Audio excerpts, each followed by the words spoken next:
گئے ماموں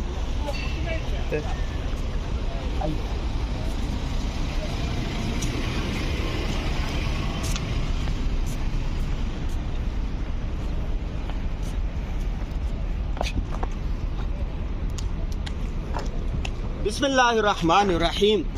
میرے پیچھے آپ کو تاریخ اسلام کی سب سے پہلی مسجد قباء نظر آ رہی ہے. قرآن میں بنیان اسس علی التقویٰ، وہ یہ مسجد ہے. سب سے پہلی مسجد یہ ہے تاریخ اسلام کی. رسول اللہ صلی اللہ علیہ وسلم مکہ سے مدینہ جب ہجرت کر کے آئے تو یہاں پر قیام فرمایا تھا. ابھی آپ کو اس جگہ بھی لے کے جائیں گے جہاں پر رسول اللہ صلی اللہ علیہ وسلم جب مکہ سے مدینہ کی طرف ہجرت کر کے آئے تو وہاں پر قیام فرمایا تھا. وہ جگہ، وہ مکان، وہ ابھی بھی آپ کو نظر آئے گی.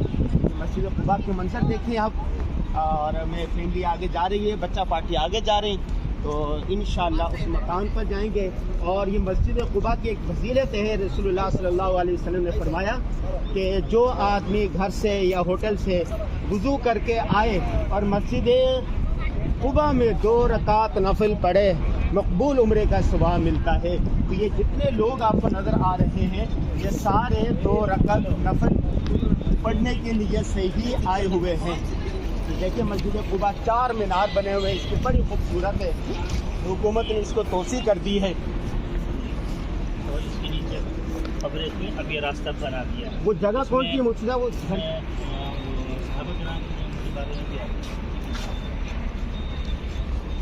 اچھا، وہ جگہ کون سی ہے جہاں رسول اللہ صلی اللہ علیہ وسلم ٹھہرے تھے؟ حضرت کلثوم ابن حزم رضی اللہ تعالیٰ عنہ کا گھر ہے. وہ کہاں ہے؟ اب اس جگہ جا رہے ہیں یہاں اس جگہ پر ہم جا رہے ہیں. مفتی صاحب ہمیں اس جگہ پر لے کے جا رہے ہیں جہاں پر رسول اللہ صلی اللہ علیہ وسلم نے مکہ سے مدینہ کی طرف ہجرت کی تو وہاں آ کر قیام فرمایا تھا.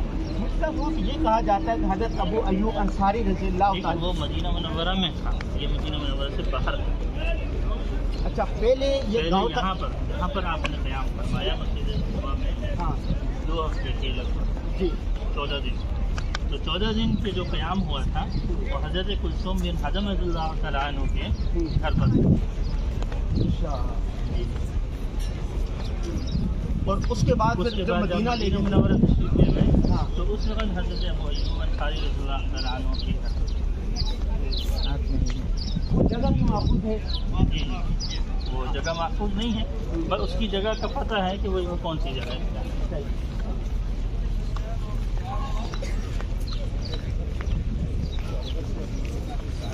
کتنی دور ہے وہ جگہ؟ وہ جگہ تو سامنے ہے. ہم یہاں ایک کنواں ہے، کنواں یہاں جا نہیں، اگر وہ جگہ دیکھ لیں ہم، یہ کنواں یہ نا کنواں بھی دیکھ لیتے ہیں، پھر وہاں سے ہوتے پھر مسجد قباء پر ہم ایک ولاگ بنائیں گے. یہ جی اس طرح کی گاڑیاں بھی ہیں یہ یہاں پر مسجد نبوی میں بھی ہے، یہاں پر بھی ہے کام کرنے والوں کی سہولت کے لیے. یہ ایک کنواں ہے. جی بتائیے ذرا. اچھا، یہ ہاں یہ کنویں کی علامت ہے. یہاں دراصل ایک کنواں تھا پہلے جس کو بیر خاتم کہتے ہیں اور بیر عریس بھی کہتے ہیں.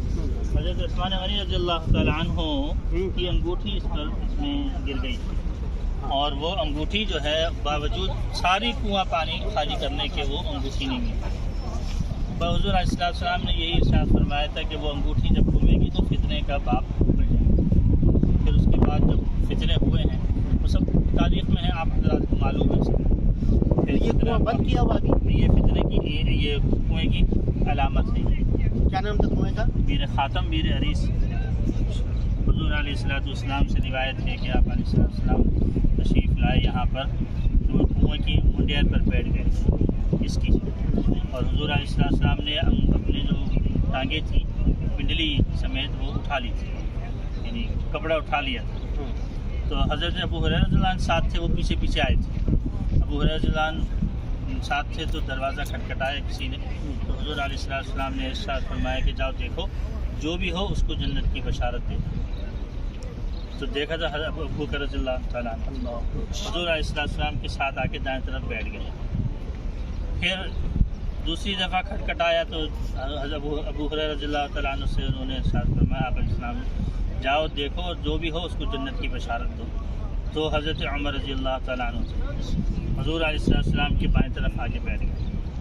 پھر بعد میں ایک دروازہ کھٹکھٹایا تو حضور علیہ السلام نے ارشاد فرمایا کہ جو بھی ہو اس کو جنت کی بشارت دو اور ساتھ ساتھ اس سے یہ بھی کہو جیسے کہ مفہوم مجھے یاد پڑتا ہے کہ اس کو فتنوں میں مبتلا کیا جائے گا اور جنت کی بشارت دی. تو حضرت عثمان غنی رضی اللہ تعالیٰ عنہ جب وہ حاضر ہوئے اس مجلس میں تو تینوں پاؤں لٹکائے ہوئے اس میں بیٹھے ہوئے تھے. تو عثمان غنی رضی اللہ عنہ سامنے آ کر بیٹھ گئے.